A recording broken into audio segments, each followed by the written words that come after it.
এই দেখেন বাইক একদম বন্ধ করে দিছি, এখন রিল্যাক্সে চলতেছে, কোনো ফুয়েল লাগে না, কিছু লাগে না। অলরেডি বাংলাদেশে ফুয়েল সংকট আপনারা দেখতে পাচ্ছেন, এই জন্য কিন্তু পাহাড়ে চলে আসছি। যাদের যাদের ফুয়েল নাই তারা পাহাড়ে চলে আসেন, কোনো প্যারা নাই, কোনো ফুয়েল লাগবে না, কিছু লাগবে না। এই দেখেন একদম মিটার টিটার সব অফ, বাইকের কোনো সাউন্ড নাই, মিটার নাই, এখানে শুধু বাইক চলতেছে। Relax relax. কি মামুন, বাইক চালাইতে কি ফুয়েল লাগে? বলো কোনো ফুয়েল লাগে না, রিল্যাক্সে চলতেছে, কোনো ফুয়েল লাগে না। থাকুক সেনাবাহিনী ক্যাম্প, কোনো সমস্যা। এই দেখেন কোনো ফুয়েল লাগে না, কিছু লাগে না, রিল্যাক্সে চলতেছে। বাহ, এ বদ্দা ফুয়েল আসেনি? নাই না, এটা তো প্রাইভেট কারে গ্যাস দিতে আছে। বাহ, দরকার নাই, ফুয়েল দরকার আছে না। কি সুন্দর।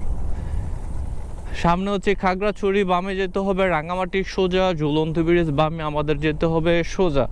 যাই হোক, দেখি অন হয় কিনা। হ্যাঁ ফুয়েল ফুয়েল, এই দেখেন ফুয়েল পুরা ফুল আছে।